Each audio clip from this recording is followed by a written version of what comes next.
All right, so I don't even know how to start, but I'm sure I'm with the industry of very experienced people. Personally, I'm a junior. I think I just have 1 year of tech, so you'll be patient with me.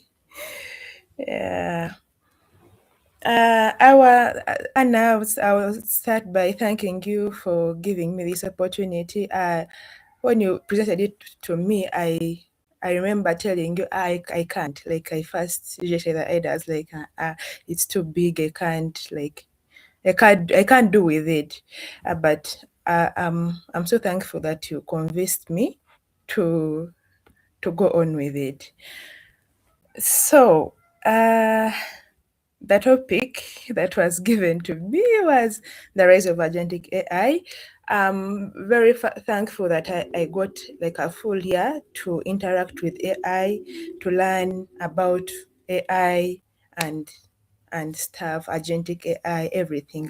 Not everything, but at least I have some knowledge about it. Okay, so I will start off with, let me see, I'm getting my notes here. Okay, I hope you can still see my screen. Hello, Yes, Anna? yes, You we can still still, see yes, we still see your screen. all right, so I don't know if I greeted everyone. Good morning. This here is afternoon. I don't know if it's morning there, afternoon, evening. I'm Kemigisa Suzan. I'm a software and AI engineer. I'm really thankful, like how I say, to be here. Okay, so AI tools isn't just a survey these days. Like it is an engineering talk. Like everyone is talking about AI. So I'm just going to be talking about a bit of it, which is agentic AI. Let me just go to my next slide.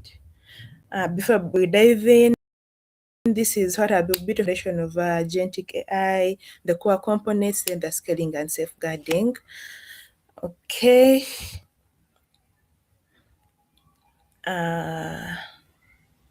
Yep. There.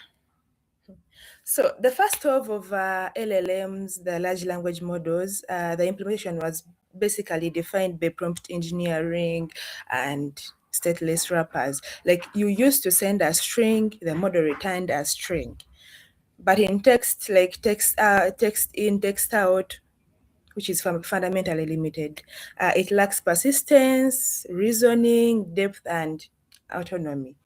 So think about it. Think about like a classic chatbot, which what a classic chatbot would actually do. Like it holds a conversation, yes, but it has no real memory of why it's talking to you. What, like, it may know what it is talking about, but doesn't know what it is talking, why it is talking to you. You send a few messages, paste back, you paste it in a prompt, it gives you back the feedback, and that's the ceiling. A chatbot, it's a request response function. Clever, yes. Yeah, it's clever, fundamentally passive. It waits for you to ask, then it answers. Yeah, but then an AI agent is different. Like it's in a kind that it holds a goal. Like it's just not a query. You put a query and it gives you an answer. No, you give it a query, it breaks it and a goal, and it breaks down the goal into steps. It calls tools to gather the information that you need about something, then observe what happens, then decide what to do next. Should it answer you in this way or the other way? So this is the real dividing line about a chatbot and an AI agent. Okay. So AI agents are actually just chatbot. Plenty of products like still in the market as the ones that are termed as AI agents are just actually chatbots with system prompts and you see nice UI wrapped around them. but the genuine architecture is the shift now. The one they're going to spend the talk on, most of the talk on. Okay, let's go to a slide. So the first is why linear mostly. So when you first started engineering applications around LLMs, the industry lied around linear pipelines. Like we use classic LangChain to construct direct acrylic graphs. You take a user prompt, pass it to an LLM, extract a string, then send a string to a vector database and return an answer. Very clean, predictable, and simple data retrieval. It actually worked. But here is the hard truth where you quickly realize that building for the enterprise, like the real world business workflow, almost fails on this.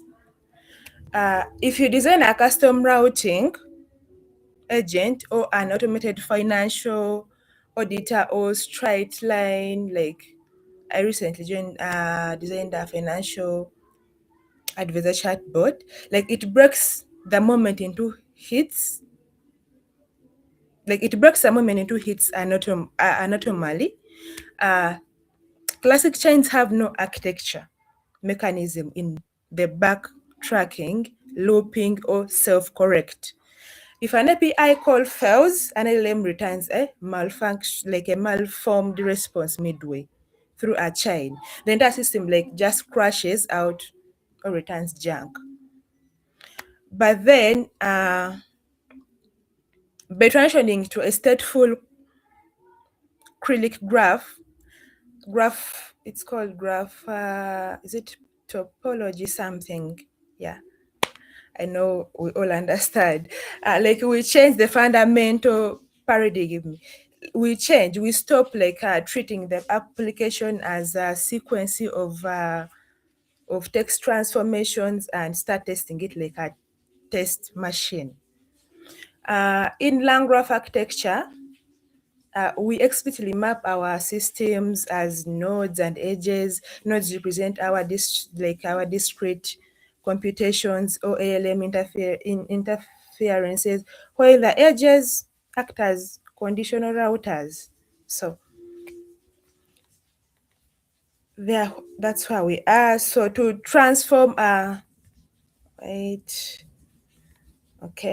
So to transform a standard model into an autonomous agent capable of solving multi-step enterprise steps, like we should build around like 4 core pillars of the agents. The first one being the computer, which is the brain. Like it's the fundamental model itself, like how Google Gemini works. Like what we rely on is to handle language interpretation and raw analytical reasoning. Like it reasons, it doesn't just give output. Now you've given me this, I just give it. No, it just reasons. Then the second one is like planning and reasoning. This is like a logic structure that allows the model to break down a vague user goal into small structure micro steps. Step 1, do this. Step 2, do that. Like reasons and planning. And the third step is now the system memory. It holds the execution history of the agent. It knows like what is already accomplished, what it should be accomplished, like the memory there. Then the fourth is the tooling or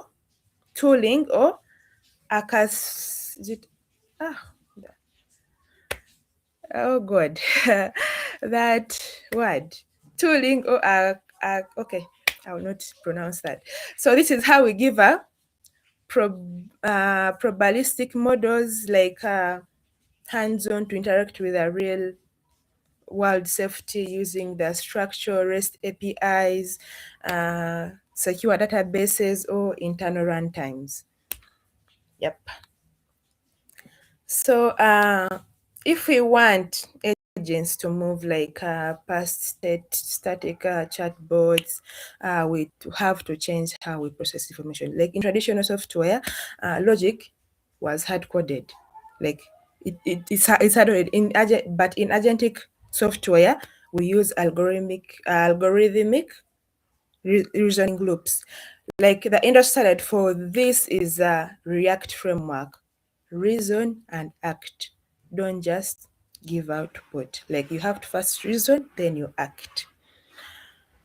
Okay, so before I quoted a paper, in my notes I have a paper that I quoted this from. It is a paper by from Foundation 2022 paper by Yao et al. I don't know if anyone of us has interacted with it. Okay, so when a user gives a complex request to an agent, the agent first generates a thought. It first thinks now. It reasons about what is missing in this request. Then it triggers an action. Then this means like it chooses a specific software tool to run this request through. Then the system then returns an observation. What has it observed from the tool calling? Then the raw data payload from the tool back to the agent. The agent just doesn't pass out raw data to the user. It treats the operation as the new context. It enters another thought, like it thinks through phases, evaluating, and then up to the last, like the last output. Okay. Wow. So let's just pause and connect the dots. Like we've just walked through the pillars, the compute, the planning, the memory and tooling, then the React. But here is the honest engineering reality. Like each of these 4 pillars that we've talked about is a distinct failure surface. I would call it a failure surface. Like your compute layer can hallucinate. We've all gone. I believe we've all experienced hallucination with LLMs, and so we understand. So your planning logic can loop, your memory can drift, or like leak state. It can leak stale context, but okay, your tooling can be called with malformed arguments that break downstream systems. So building an agent isn't just wiring like these 4 core logics, the ones we talked about together. So it's like engineering each one defensively, because in production they don't fail gracefully on their own. That's exactly where we are headed from there now. So okay, now we go to memory that scales now. To build an autonomous system, of course, that can run long operations, we need highly sophisticated memory architectures. Like in production, we separate agent memory in two layers. We have the short-term and the long-term memory persistence. The short-term memory persistence, this is like what keeps the agent on track during a single mount turn execution loops. The long-term, on the other hand, is how the agent remembers the user's preferences, like the past constraints, like it has a historical decision across everything. Okay, so so we're going to look at now the type cell tool calling. We are going to look closely and clearly on how we actually give an LLM hands to interact with our systems.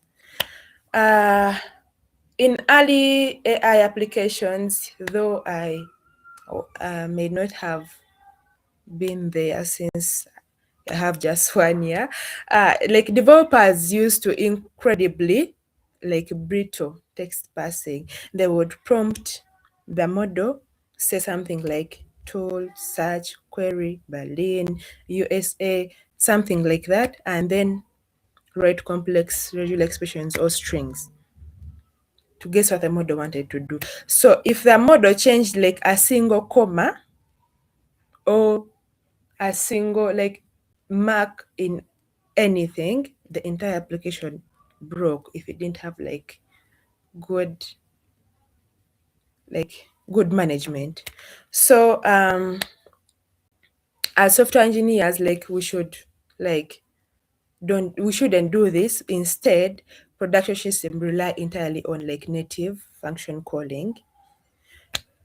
Like when using advanced models, let's say Google Gemini, we've seen of models like cloud models, a lot, we know them.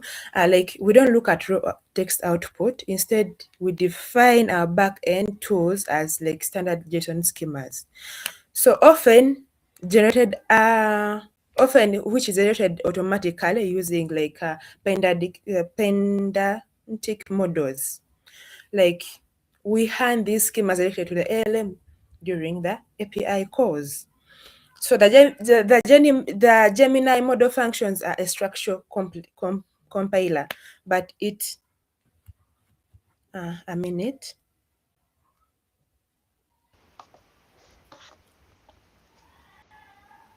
Okay, yeah, sorry about that. Like the Gemini model compilers are like a structural compiler. So the Gemini model functions like a structural compiler, like it analyzes a user intent, matches it against our list like of allowed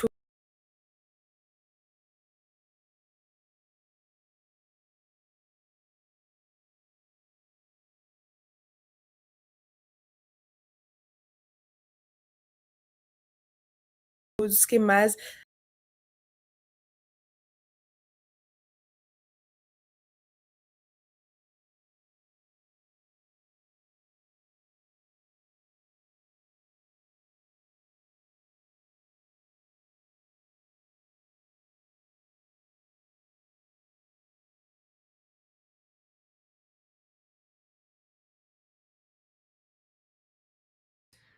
Sorry, I think Suzan has technical issues. Maybe something with internet connection. Okay.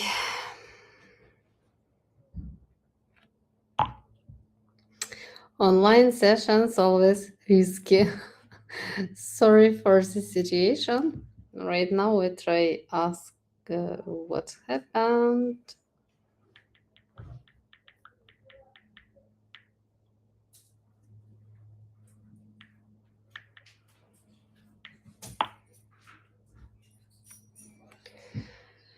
Okay. So let's wait. This time, if you want to be visible on our LinkedIn post, you can on your camera. I will make screenshots. Thank you, Christopher, for support. It's her first session, and she's from Africa. Sometimes when here rain, they have not light, and because of this, have bad internet connection. That's why first. Okay, Suzanne, we can hear you. Yeah, sorry, I got a call, and since I'm just hotspotting everything just through, Okay, yeah, just share the screen. yeah. Let's continue. But don't worry, everything great. Your session amazing. So let's Okay. continue. Should I again share my screen and finish up? Yes, of course. All right.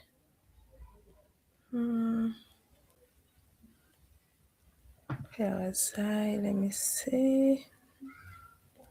Okay, it's this one.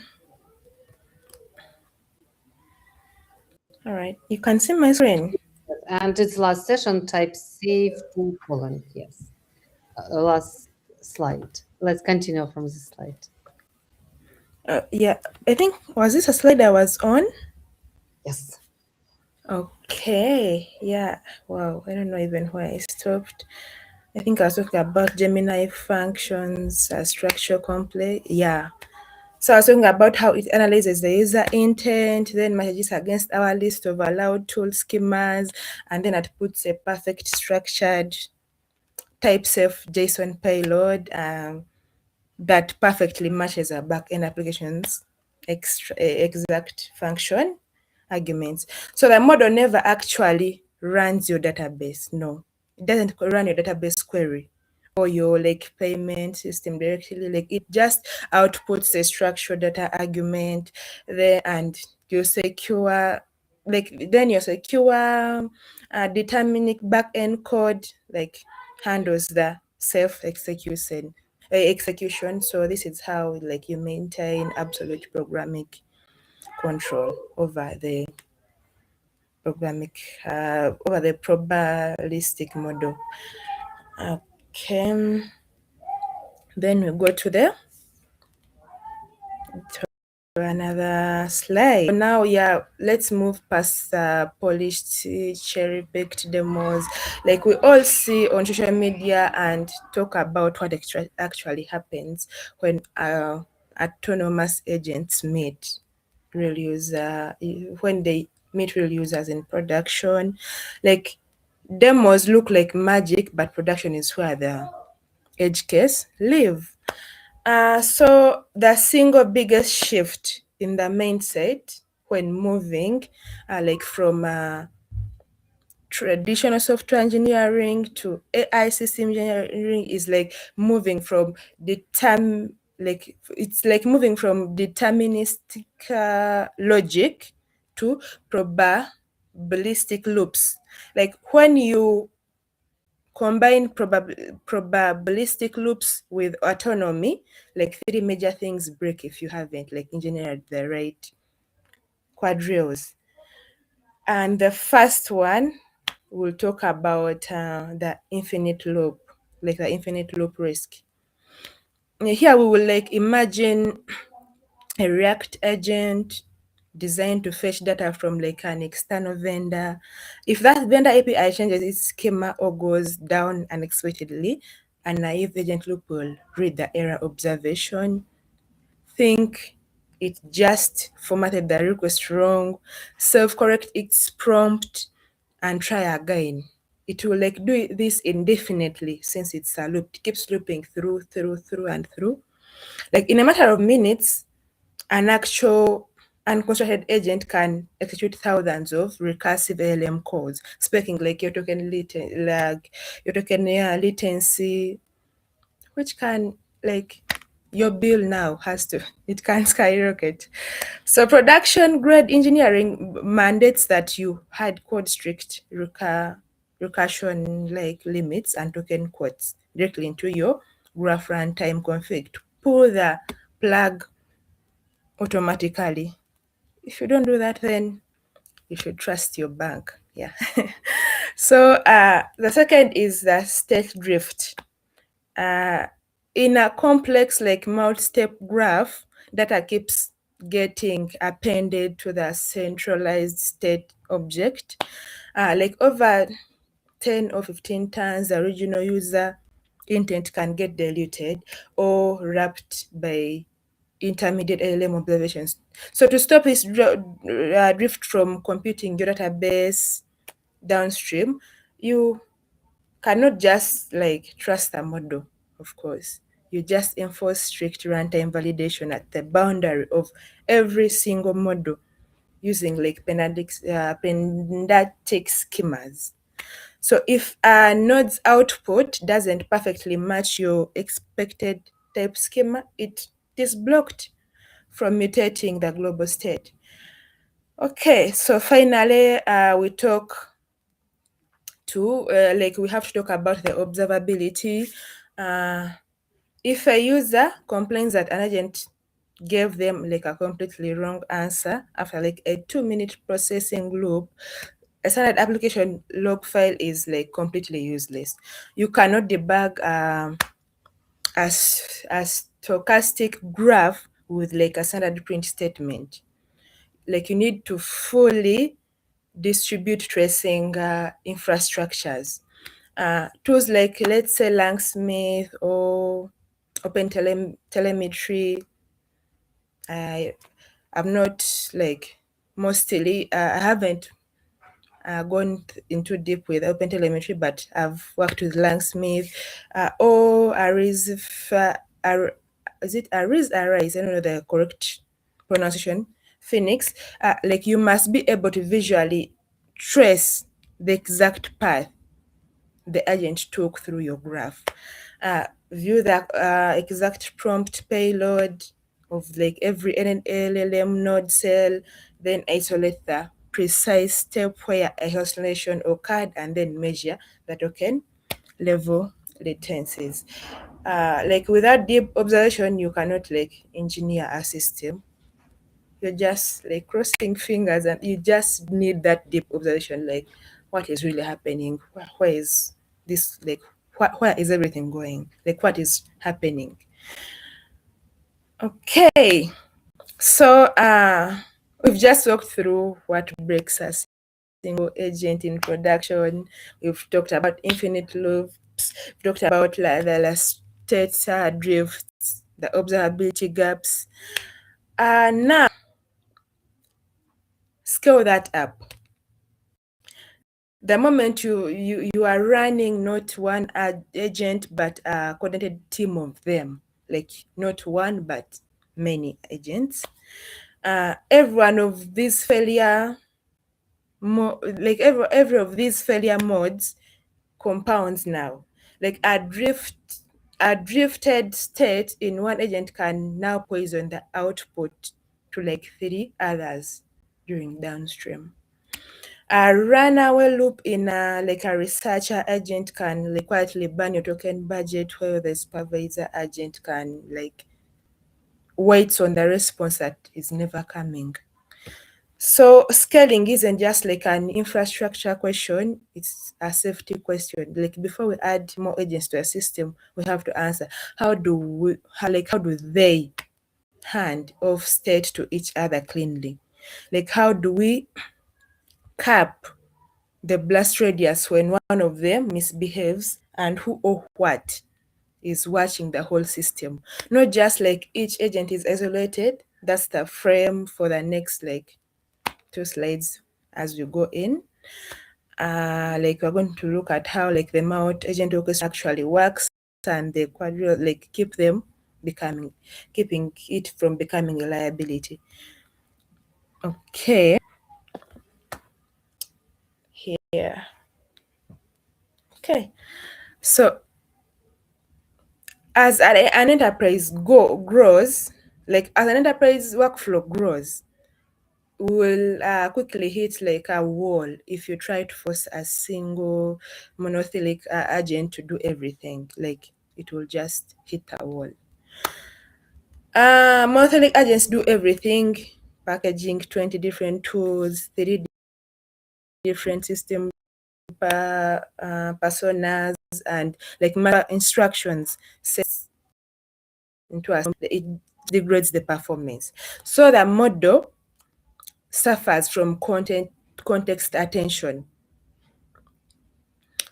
Like the latency spikes, the execution accuracy drops, like because of all the workflow that is going through it. So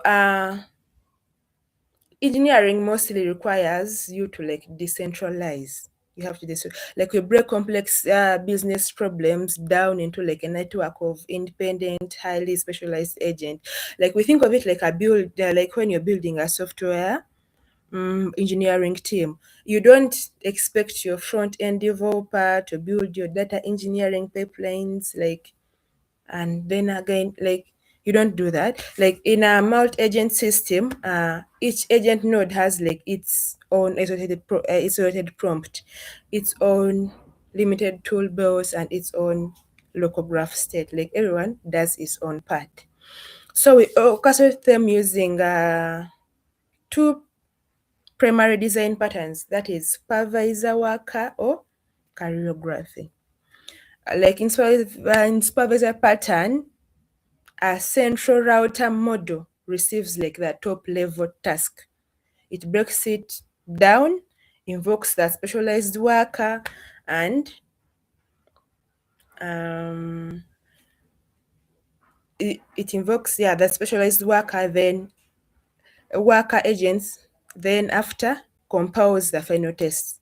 But then in calligraphy patterns, like agent dynamically, like they require trigger one another, like they dynamically trigger one another via like conditional edges based on state modifications.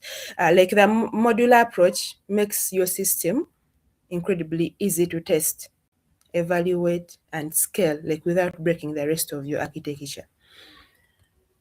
Then this now brings us to the core engineering paradox of AI, of agentic AI. The moment we move past standard read-only chatbots queries and transition into the autonomous stateful graphs, like we give language models the power to alter the real world. Like we are hooking these systems up to active database, write permissions, like customer CRM pipelines and financial payment gateways for working with them.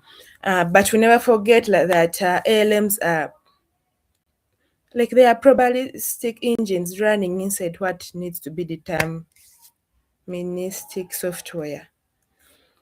So, an autonomous agent operating with like a zero human supervision can and maybe we'll find unexpected edge cases in your graph routing logic. Like if it encounters a complex system failure, it could like execute unauthorized chained actions that look helpful to the model, but act as massive liabilities for the business.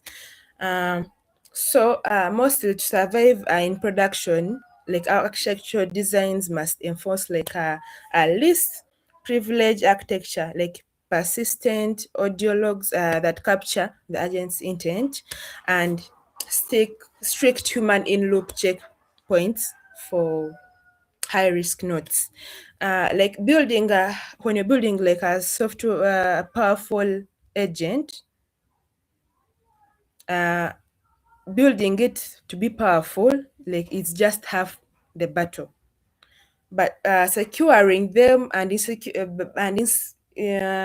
ensuring